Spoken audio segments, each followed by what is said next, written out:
Yes, thanks for rejoining us here for the second part of the Value Raters Class Act in association with Tip TV, Part 2, Episode 2. And if you've only just joined us, you've joined us at exactly the right time, not least because we're going to be talking about the Epsom and Derby eye catchers. But it's competition time, everyone there at home. It's time for you to get your hands on a free month of the Value Raters Class Act service. All you've got to do is name us exactly who the jockey is on the screen behind me. Now, it's not the most typical photo, and you have slightly disguised the jockey, putting the picture here. But nonetheless, racing fans at home, this is a good chance to get yourself on what, Matt? And everyone will. If everyone, at the end of the show, we'll give you, how to enter it, and every viewer, if you get it right, will receive a free month service to Value Rater, which of course will include next week's Royal Ascot. And it's not obvious, it might not be some people. He's Brazilian, if that's a little clue extra, but you get no more out of me than that. Okay, yeah. And just to reiterate, so that's everyone who gets this right. Whoever who gets this right at the end of the show to send me, they'll be able to send me an email address with their phone number. They will all automatically qualify for a free month's service. That's everyone who gets it right. Superb. Forget your Euro Millions. It could be in the cash should you win that 3 month subscription to the Value Rater service. Now, what Value Rater really is all about is giving his own ratings, comparing them with the BHA handicapper, and essentially getting the upper edge on the Horse Racing Authority. Simply by reading that form and analysing those runs, it's time to find where the value is for the forthcoming season. We're going to start with the Oaks review. Now, there's no questions asked that this was a messy, jumbling, hard luck story-filled race, wasn't it, Matt? Yeah, it was. I mean, you have plenty of fanfare and fairground rides, and we actually had the Dodgems on the racetrack, didn't we? I mean, it was, and the bumper cars, all in one. It was a messy race. They didn't go any pace, very slow pace indeed. And of course, the talking point was when there was Together Forever did the dominoes effect and basically wiped out Star of Seville and Diamonds and Rubies. Now, many will 50 to 1 shot in qualifier who actually won the race. For me, I just got the feeling that the second horse, Legitissimo, didn't quite get the trip, and I thought should have won and didn't win. The only thing to factor in there with regards to not getting the trip, and should you have had money on Legitissimo on the day, you would have been as sweaty and concerned as she was going down to the post. Now, she was pulling Ryan's hands out. She was playing up extremely badly before the off. How badly can that affect a horse's performance? Yeah, some can. I mean, they put you away sometimes, this sweating in the paddock. The amount of times, unless you're seeing horses on a regular basis, to get to know their behaviour, it's like humans. You get someone who's going to be a little bit grumpy and you meet them a few times, you think, well, that's what you are, just grumpy. But if you see them on a day when they're normally happy and then you just think, oh, what's wrong with you? There's not something quite right. And same with horses. Some horses will freely sweat and won't affect their performance. And some horses, and vice versa. Looking at the form of this race, you have to say at 50 to 1, where did the improvement come from the Aidan O'Brien horse? It was incredible, astonishing. Completely out of the clouds, not only from out of the betting market clouds, but out of the visual clouds in that final furlong. Yeah, I mean, I went back because I didn't mention last week in the review we done. But let's have because it's on the screen now. Let's just have a look at let's have a look at this. This is what we're talking about. So this is the result. Explain to us the columns here. Okay, so we've got obviously the column on the left in result order, 1 down to 7. That we've got qualifier here, odds of 50 to 1. Now this is before the race. The BHA had this horse rated 102. The rating in the next column is my rating, so the Value Raters rating, how I rated it. I've rated this performance to qualify 120, Legitissimo 120 because they both finished together. And then we've got a little way back to Lady of Dubai, who had a BHA mark of 105 going into the race. I've rated that 116. Now we get down to that if we can just stop there and if we're going to talk about one, despite qualify, if we talk about Lady of Dubai, this is an 11 length improvement then, an 11 pound improvement is what you've touted Lady of Dubai's performance as in the Oaks. I haven't. The official handicap had it raised 105. Now, going into the race, I had the horse rated 116, which I believe it's run to in this race. What's spooky about the mark and why I have to believe it's right is Legitissimo, I rated 120 for its Guineas win. Now, with the distance that Lady Dubai's got beaten, when you bear in mind that it works out when you're working out private handicap, it works out £1.50 a length over this distance. So spookily, you do come down to 116. I believe it's got to be right. The horse to mark up for me, Diamonds and Rubies there, run into a mark of 111. Now that's run into, obviously, of the distance the horse got beat, not taken into account. Obviously, it would have been very interesting. I think the horse would have gone very close without that. And what it does go to show about this Diamond and Rubies, let's not forget Jamie Spencer. She had the warmth of his whip on her nose at Chester, and she managed. I mean, if you look at the likes of Star of Seville, who's out of the graphic because it finished so far behind, she obviously didn't like the barge. But to be fair to this Diamond and Rubies, she obviously loves the game, gallops all the way to the line. I think she stays really well. In summary to this race, when you imagine last year's winner, I had rated 124. So I've got this £4 beneath that performance. I'm generally looking around the 117 mark for an Oaks winner. So I think it's pretty good, the first two. I think Lady of Dubai, who was obviously, she's won a Group 3, didn't she, at Goodwood. That's probably, she's guaranteed probably to win another one of them and be competitive in a Group 2. But Diamonds and Rubies, put that in your notebook. Surefire Group 2 winner, and I'm pretty sure we'll go very close in a Group 1. Okay, and how does this compare with previous Oaks Value Rater? Last year, of course, we saw Tag Gruder, who then contested in the King George and other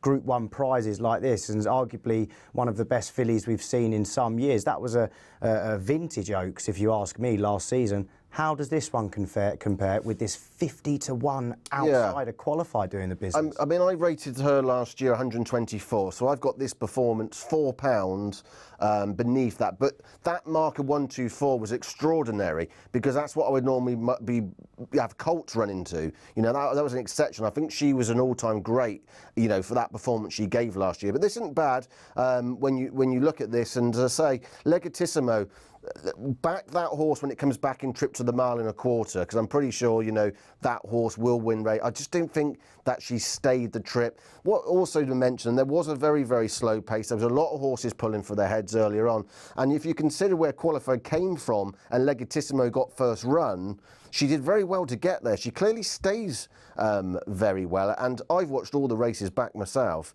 to try and find, because normally you go back and you think, oh, that's what it was, I missed that, but I couldn't see it, and I've watched all the runs at the mile. You've just got to put it down to, she was the only filly in the race that was guaranteed on breeding to stay the trip. Sure. And that's what she's done, and I think she's outstayed.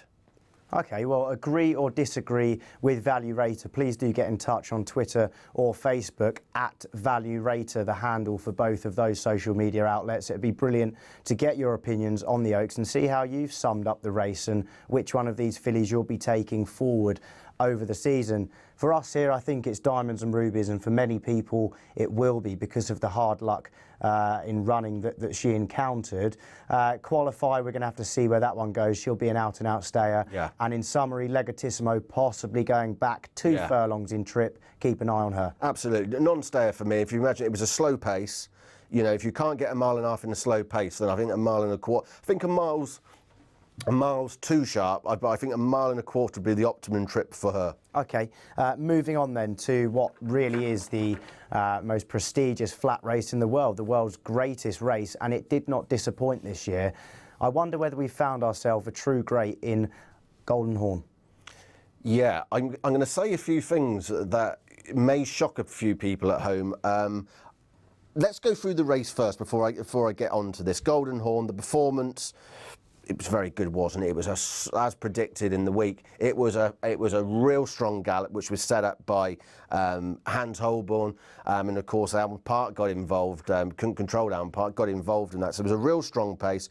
Golden Horn, a little bit keen, must be said, at the early part of the race, but in the end, having looked a little bit outpaced, I must say, about 2 furlongs out. In the end, did it really well. Had this performance to 130. If we could just go to the graphic again at home. If I can just say as well, we will come on to talk a little bit more about Golden Horn. We're obviously going to mention See the Stars, a brilliant third at big odds.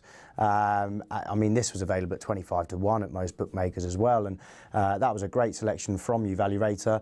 But in the first part of the show, you mentioned a horse, Stravaganti, who you put up to a mark of 120, 122? 120, yeah. What we're saying is you think that he can compete, I beg your pardon, somewhere around the 5th or 6th place going forward?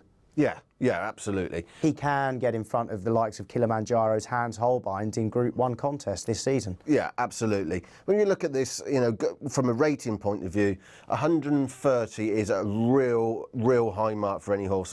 Last year I had Australia runs a mark of 128, you know, and I thought, yeah, that was a real good renewal. Pretty sure this horse is pretty special, the 130. Jack Hobbs, you know, £5, you know, £5, 125, very unlucky Jack Hobbs to, you know, normally that would be enough to win a Derby, that kind of mark, but had Golden Horn there. And then there was a golf back, wasn't there, to Storm the Stars, who was the selection on the show last week when advised at 33-1. Must stay, Storm the Stars, a plodder, can't quicken, couldn't have him on my mind for a Ledger at all. I do believe you need a lot of speed to win a Ledger, and I don't think he's got that. He hasn't got a turn of foot. He just kind of plodded on a bit, didn't he? Now, in all credit to yourself, Storm the Stars, of course, you can see that the odds and the each way prices there, you have selected the value. Yeah. That's exactly what you've given. A talking point here for this Group 1 Derby, you've rated Golden Horn at 130, as you say, £2 higher, I beg your pardon, than Australia. Yeah. Can we not put some question marks against horses in behind? Do we not think Jack Hobbs will be a better 4-year-old stayer? As you said, his Storm the Stars not a bit slow.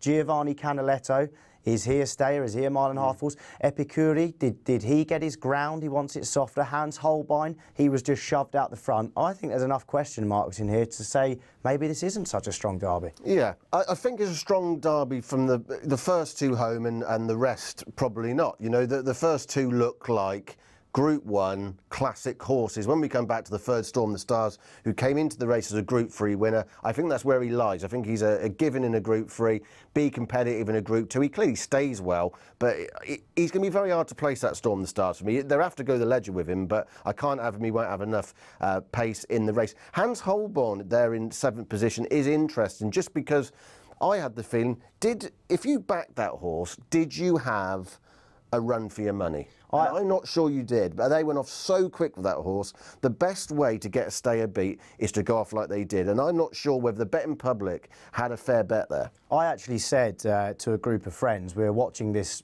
race in the grandstand at Epsom, and I said, well, look, Hans Holbein, I said the exact opposite. I said, Hans Holbein will give you a run for your money. There's no doubt that he'll be put out the front, and he may well even stay there.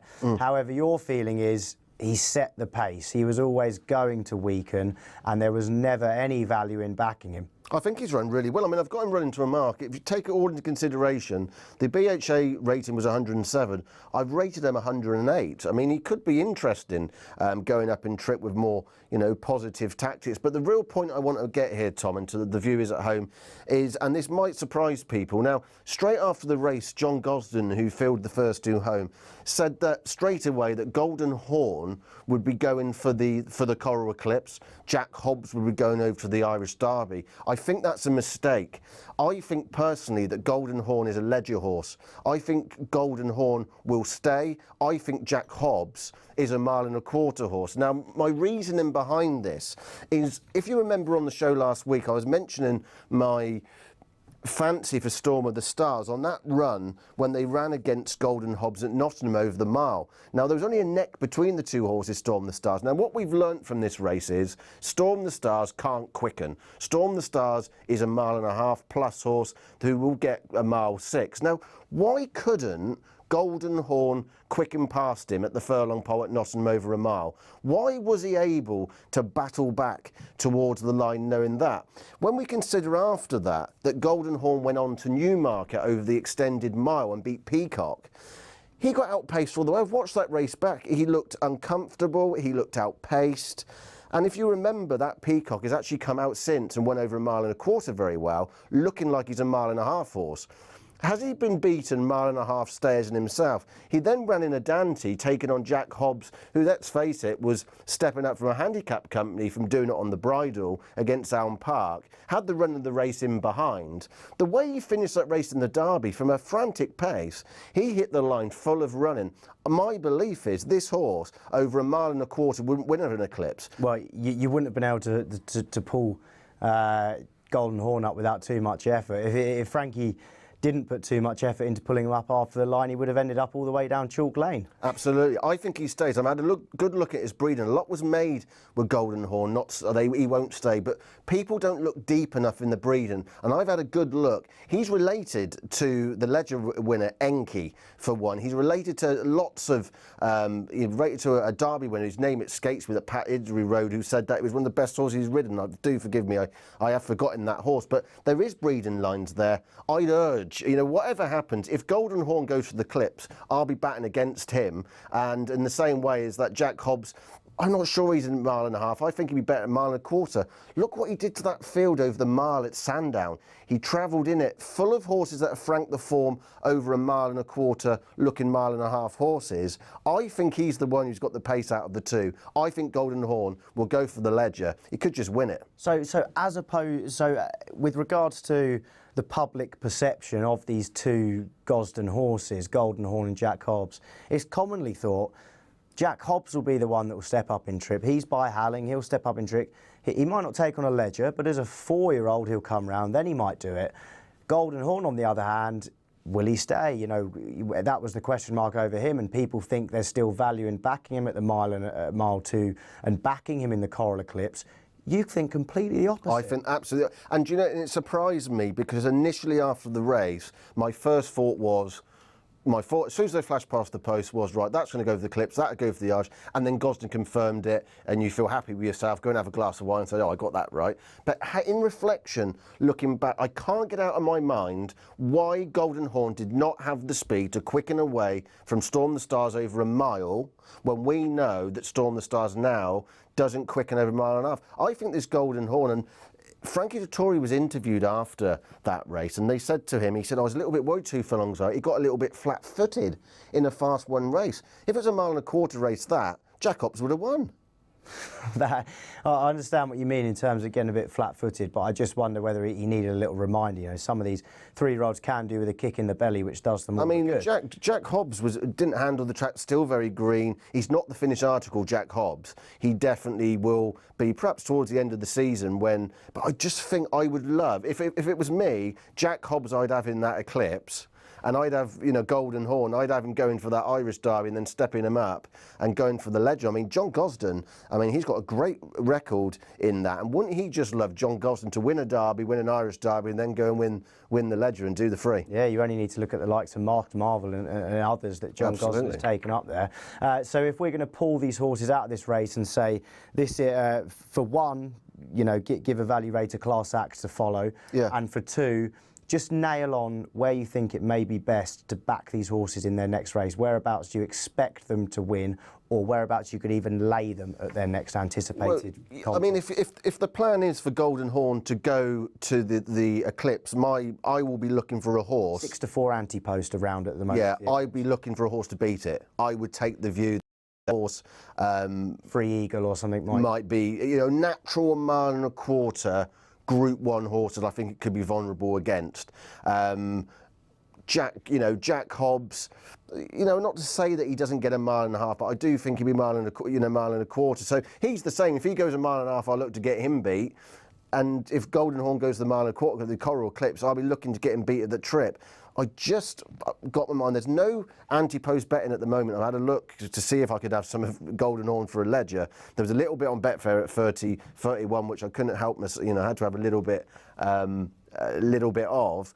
But no, I just come to my conclusion from this race is that the first 2, this is a very, very good Derby, the first 2. The rest, Storm the Stars and the rest of them, they're going to, Storm the Stars is probably looking like, maybe make it to a Group 2, and the rest will be Group 3 and may even struggle to do that. But Golden Horn and Jack Hobbs, I just hope, John Gosden, if you're listening, send Jack Hobbs to the Eclipse. Well, I'm sure that breeder Anthony Oppenheimer will also have his view on whether Golden Horn will step up to the Mile 6 trip at Doncaster on Saturday, the 12th of September. That will be a brilliant contest nonetheless, and lots to unfold across the season, which is exactly what we intend to do here on this show, to unfold all of the races, all of the flat that occurs across this season. And we will be here every single Tuesday night from 7:30 onwards with the Value Rater, talking through all of the eye catchers from the weekend